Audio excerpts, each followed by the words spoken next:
Hello dear friends, तो मैं हूं आरती। संस्कृति आईएएस यूट्यूब चैनल पे आप सभी का स्वागत है। मैं हाजिर हूं एक नए विषय को लेकर के। आज हम बात करने वाले हैं अमेरिका की डिजिटल कंपनीज के बारे में। बहुत सारे डिजिटल प्लेटफॉर्म्स हैं और तकनीकियां हैं जिनका भारत इस्तेमाल कर रहा है। चाहे आप गूगल मैप के बारे में बात कर लें, जितने भी हमारे एंड्रॉयड यूजर्स हैं, ऐसा माना जाता है लगभग 50 करोड़ से ज़्यादा एंड्रॉयड यूजर्स जो भी डिजिटल चीज़ें इस्तेमाल कर रहे हैं, गूगल मैप हो गया और भी चीज़ें हैं, वो सारी अमेरिका की हैं। कल को जो है भारत और अमेरिका के संबंध और खराब होते हैं तो मान लीजिए इस पर सब पर अगर प्रतिबंध लगा दे, इन सर्विसेज को प्रोवाइड करने से अमेरिका मना कर दे, तो हमारे यहाँ पर सारी चीजें ठप हो जाएंगी। बहुत सारे काम इवन सरकारी हो गए, प्राइवेट हो गए, इंस्टीट्यूशनल हो गए, प्राइवेट कंपनियां होगी, बहुत सारे काम इन्हीं पर निर्भर हैं। तो क्या हमें कुछ अपना स्वदेशी रूप से विकसित करना चाहिए कि नहीं? इसी पर हम बात करने वाले हैं, क्या क्या चीजें हैं और कैसे कैसे इस समस्या से हम निकल सकते हैं कल को अगर कुछ होता है। बात करूं अमेरिका की, तो यूरोप और जो है चीन ने अपना स्वदेशी प्रकार की तकनीक इस्तेमाल करना या बनाना शुरू कर दिया ऑलरेडी, ताकि जो है पूरी निर्भरता जो है हम इन्हीं पर ना रखें। क्या लिखा है यहाँ पर जो है, अमेरिकी डिजिटल निर्भरता पर जो है जीटीआरआई की चेतावनी यहाँ पर जारी की गई है कि हमें क्या करना चाहिए। डिजिटल स्वराज मिशन, तो स्वराज मिशन तो आपने पढ़ा ही है। डिजिटल भी आपने समझते हो कि डिजिटल क्या होता है। बहुत बड़े स्तर पर, बहुत सारे स्तरों पर भारत सरकार प्रयास करे कि make in India, made in India, और मतलब यहीं पर सब कुछ बनाए, तो हमें डिजिटल तकनीकी को भी यहीं पर बनाना चाहिए।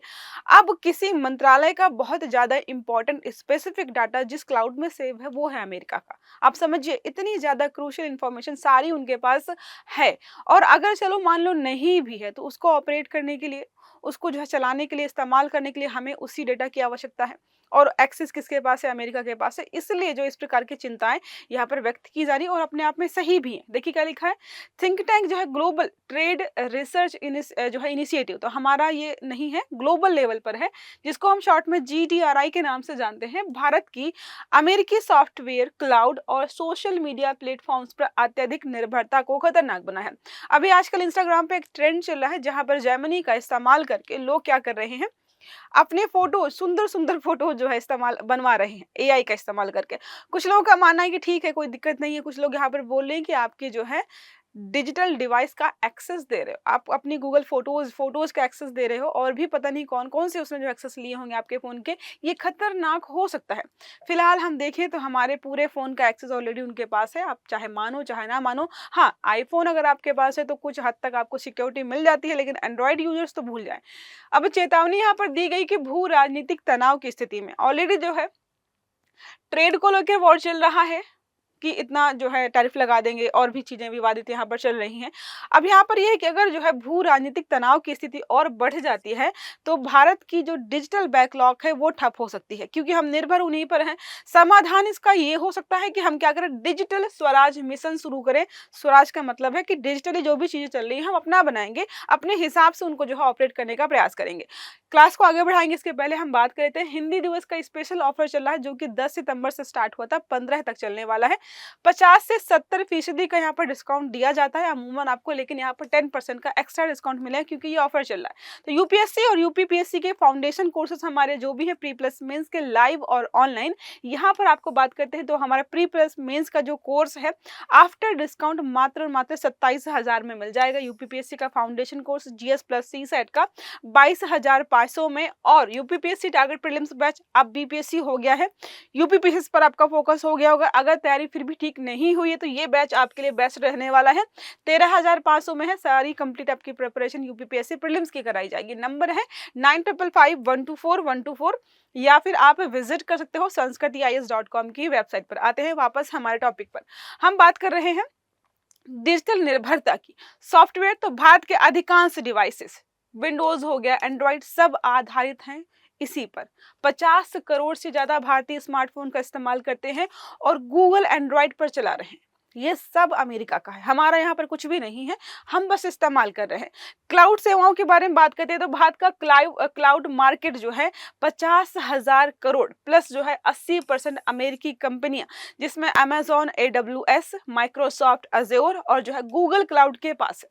देख रहे हो यहाँ पर 80% से ज़्यादा चीज़ें उन्हीं के पास है और सब वही इस्तेमाल कर रहे हैं, क्योंकि हमें भरोसा होता है ना कि इनकी तकनीकी है और अच्छी होगी, अच्छी होती भी है, बेहतरीन है।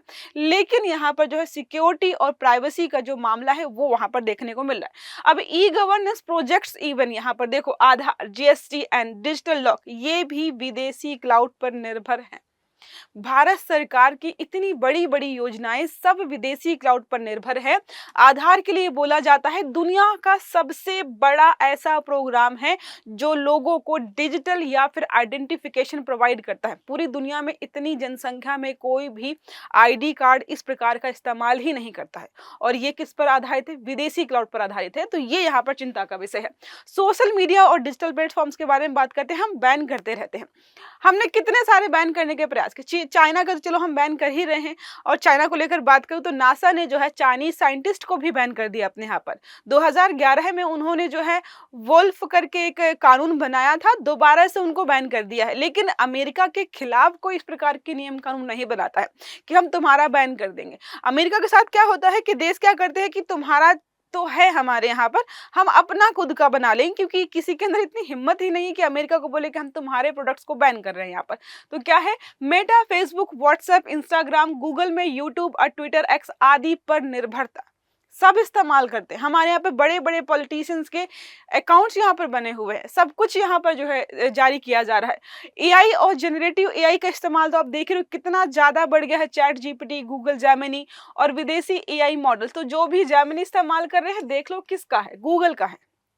जानकारी जा रही है जितना जो क्या था वो जिबली ट्रेंड चला था, गिबली ट्रेंड चला था शायद चैट जीपीटी पर, तब उसका इस्तेमाल किया था। अब यहाँ पर जो है जेमिनी में मेक माई फोटोज का ट्रेंड चल रहा है। सब अपनी जो फोटोज का गैलरी का एक्सेस यहाँ पर प्रोवाइड कर रहे हैं। लिखा होता है वहां पर कि हम बस उन्हीं फोटोज का एक्सेस ले रहे हैं जो फोटोज आपने हमें दी हैं। अब आप फोटोज में जाकर के स्क्रॉल कर रहे हो तो क्या गारंटी है कि इसने आपके सारे फोटोज का एक्सेस नहीं लिया होगा। मोबाइल ओएस में बात करते हैं तो भारत का 90% से अधिक मोबाइल ओएस विदेशी नियंत्रण में है। ऑपरेटिंग सिस्टम जो है सब इनके पास ऑलरेडी है। अब खतरे इसके क्या क्या हो सकते हैं, तो बैंकिंग, गवर्नेंस, डिफेंस सिस्टम एक झटके में बंद हो सकता है, क्योंकि सब निर्भर है। यूरोप और चाइना ने कुछ इंपॉर्टेंट सेक्टर जैसे डिफेंस हो गया या गवर्नेंस हो गया, उनके लिए अपना खुद का क्लाउड बनाया है। जो है अमेरिका के क्लाउड पर निर्भर ही नहीं है ये लोग। विदेशी कंपनी द्वारा बनाया गया सर्वर जो है अगर सर्विस बंद करने या ब्लॉक करने पर डिजिटल संप्रभुता यहाँ पर संकटग्रस्त हो सकती है। आजकल सब कुछ इसी पर चल रहा है। अमेरिकी सोशल मीडिया प्लेटफॉर्म्स जनमत और पब्लिक डिस्कॉर्ड्स को प्रभावित कर सकते हैं। ये भी यहाँ पर जो है चिंताजनक है। अब बात करते हैं सुरक्षा, साइबर सुरक्षा और डेटा संप्रभुता पर भी खतरा है। आपने देखा ना कि डिजिटल जो है सोशल मीडिया प्लेटफॉर्म बंद करने पे एक देश की सरकार बदल गई। तो वो तो चलो सरकार ने जो है चेंज किया था, लेकिन अगर कल को ऐसा ही कुछ भारत में हो जाता है तो लोग अमेरिका को नहीं कोसेंगे कि अमेरिका की गलती है, अमेरिका की वजह से बैन हुआ है। एक उदाहरण हमने बगल में देखा है, कल को अगर सोशल मीडिया प्लेटफॉर्म्स बैन हो जाते हैं तो ऐसी संभावना है कि जो हमारे यहाँ की जेन जी जनरेशन है, जो भी जनरेशन कह लीजिए, जो सोशल मीडिया प्लेटफॉर्म्स पर निर्भर है, वो तो सरकार को ही ब्लेम करेगी। वो इतना नहीं समझेगी कि यूएसए का इस्तेमाल कर रहे थे, उन्होंने बैन कर दिया, बोलेंगे सब बहाने हैं। ऐसा हो सकता है, इसलिए सरकार को जो है इन सभी चीजों को देखते हुए इसका कोई जो है समाधान निकालने की आवश्यकता है। विदेशी प्लेटफॉर्म बंद होने पर स्टार्टअप्स, इकोनॉमी जो है इकोसिस्टम और डिजिटल पेमेंट्स, देखो यूपीआई, पेटीएम, फोन पे, सबको हम बोल रहे हैं कि डिजिटल पेमेंट्स को बढ़ावा दो, कैशलेस इकोनॉमी को हम जो है बढ़ावा देने की बात करें। कल को सब बंद हो जाए, लोग कैश निकाल नहीं रहे, तो 2016 का नोटबंदी ऐसा जो है आपको नजारा देखने को मिलेगा। लोग एटीएम्स के बाहर लंबी लाइन लगाकर खड़े होंगे, क्योंकि ऑनलाइन पेमेंट काम नहीं करेगा। अगर सोचो कल को ऐसा हो जाता है, सरकार को पता चल रहा है कि हम कैशलेस इकोनॉमी को प्रमोट कर रहे हैं, आजकल लोग नकदी का लेन देन कम कर रहे हैं, लोग सरकार नोट छापना कम कर दे जितनी संख्या में होने चाहिए, तो सरकार के पास नोट ही नहीं होंगे इतना ही सबको जो है प्रोवाइड कर पाए। ये समस्या यहाँ पर हो सकती है। सामाजिक खतरा यहाँ पर यह है कि फेक न्यूज, दुष्टाचार, चुनावी नैरेटिव्स को नियंत्रित किया जा सकता है इसके माध्यम से। इसे एक प्रकार का डिजिटल कोलोनियलिज्म, मतलब एक तरीके से जैसे अंग्रेज आए थे 200 साल पहले, वैसा ही कुछ यहाँ पर हो सकता है, ये यहाँ पर जो है बोला जा रहा है। अब भू राजनीतिक परिप्रेक्ष्य को अगर हम ध्यान में रखकर बात करते हैं तो यूएस चीन के टेक वॉर जो है, टेक्निकल या टेक्नोलॉजी को लेकर के उनका ऑलरेडी अलग प्रकार का वॉर चल रहा है। अमेरिका ने हुआवे और जो है जेटीए जैसे चीनी कंपनियों पर प्रतिबंध लगा दिया है। हुआवे वगैरह के बहुत सारे प्रोडक्ट्स आपने इस्तेमाल किए होंगे। यह दिखाता है कि बड़ी शक्तियां डिजिटल निर्भरता को हथियार बना सकती हैं। यहाँ पर रूस और यूक्रेन युद्ध में देखेंगे तो रूस को माइक्रोसॉफ्ट, एप्पल और कई क्लाउड सेवाओं से बाहर कर दिया गया है। यूक्रेन का वॉर चल रहा है, यूक्रेन का सपोर्टर है यूएसए, यूएसए ने ये सारी सेवाएं बंद कर दी हैं रूस में ऑलरेडी। यह उदाहरण है कि संकट की स्थिति में डिजिटल सेवाएं अचानक बंद हो सकती हैं। तो अगर आपने अपना बैकअप नहीं बनाया तो आपके यहाँ पर सब कुछ ठप हो सकता है। अब बात करें अंतर्राष्ट्रीय उदाहरण, जो आपको स्टार्टिंग से बता रही हूँ, यूरोप जो है डिजिटल मार्केट एक्ट डीएमए लागू कर चुका है और क्लाउड सेवाएं यूरोपीय कानूनों के अनुरूप यहाँ पर जो है ऑपरेट की जा रही हैं। दूसरा है चीन, सरकारी और डिफेंस यहाँ पे सिस्टम में घरेलू प्लेटफॉर्म का इस्तेमाल कर रहे हैं, वो ऑपरेटिंग सिस्टम का प्रयोग होता है। आप बात करें देखेंगे तो डिजिटल जो भी प्लेटफॉर्म्स हम जो है अमेरिका के इस्तेमाल कर रहे हैं, वहाँ पर उनका खुद का ही सब कुछ है। खुद का टिकटॉक तो उनका है ही, इंस्टाग्राम और जो भी सोशल मीडिया प्लेटफॉर्म्स हम यूज़ करते हैं उनके खुद के हैं। वहाँ पर विदेशी कोड पर निर्भरता घटाने पर ये लोग लगातार प्रयास कर रहे हैं। हमें भी ऐसा कुछ करना चाहिए। भारत सरकार के मौजूदा कदम देखें तो ऐसा नहीं है कि भारत सरकार ने स्टार्ट नहीं किया है, कुछ कुछ चीज़ें करना स्टार्ट कर दिया है। तो पहला है भार ओएस, ठीक है। तो आईआईटी मद्रास का स्वदेशी मोबाइल ऑपरेटिंग सिस्टम है। सेमी कंडक्टर मिशन जो है 76,000 करोड़ का है। हार्डवेयर आत्मनिर्भरता के लिए हमने निवेश किया है। नेशनल क्लाउड इनिशिएटिव के बारे में बात करते हैं, मेघराज हो गया और जीआई क्लाउड जो है सरकारी डेटा लोकलाइजेशन और सुरक्षित क्लाउड के रूप में यहाँ पर बनाया जा रहा है। डिजिटल इंडिया एक्ट जो है यहाँ पर ड्राफ्ट में है। पुराने आईटी कानून जो हमारे 2000 की जगह यहाँ पर नया डिजिटल फ्रेमवर्क लाया जा रहा है। तो जो यहाँ पर यूरोप ने बना रखा है ना डिजिटल मार्केट्स एक्ट, इसी को लागू करने की बात की जा रही कि भारत को भी जो है अपने यहाँ पर अब लागू कर देना चाहिए। अब आपके मन में आएगा क्या, मन में कि मैम एक ही दिन में सब कुछ अमेरिका का बाहर करके अपना खुद का बना ले या जो है बनाकर तुरंत लॉन्च करे, बिल्कुल बंद कर दे सारे यूएसए के प्रोडक्ट्स। तो ऐसा पॉसिबल नहीं है। एक प्रक्रिया है, बताई गई है। शॉर्ट टर्म में आपको 1-2 साल में क्या करना है कि घरेलू कानून के अनुरूप डेटा लोकलाइजेशन व क्लाउड होस्टिंग अनिवार्य करनी है। नेशनल ऑपरेटिंग सिस्टम प्रोग्राम की शुरुआत करनी है। मंत्रालयों में जो है लिनक्स आधारित सिस्टम का यहाँ पर पायलट प्रोजेक्ट आपको स्टार्ट करना चाहिए, ठीक है। दूसरा आपका हो सकता है 2 साल के बाद 3 से 5 साल में आपको क्या करना है, सभी सरकारी सिस्टम को भारतीय सॉफ्टवेयर पर जो है शिफ्ट करना है। पब्लिक प्राइवेट और साइबर सिक्योरिटी कंसोर्टियम यहाँ पर आपको गठित करना पड़ेगा। तीसरा है 5 से 7 साल में लॉन्ग टर्म के लिए भारत को क्लाउड पैरिटी हासिल करनी होगी। रक्षा और जो अहम क्षेत्र हैं उनको जो है विदेशी ओएस से हटाना होगा। ग्लोबल स्तर पर प्रतिस्पर्धी ओपन जो है नेटवर्क प्लेटफॉर्म यहाँ पर तैयार करना होगा। ये तरीका हो सकता है जो है रिप्लेस करने का। तो एक दिन में नहीं होगा, काफी लंबा प्रोसेस है। नीति निर्माण से जुड़े सुझाव और क्या हो सकते हैं यहाँ पर, तो नेशनल डिजिटल जो है सिक्योरिटी अथॉरिटी की स्थापना करनी पड़ेगी हमें।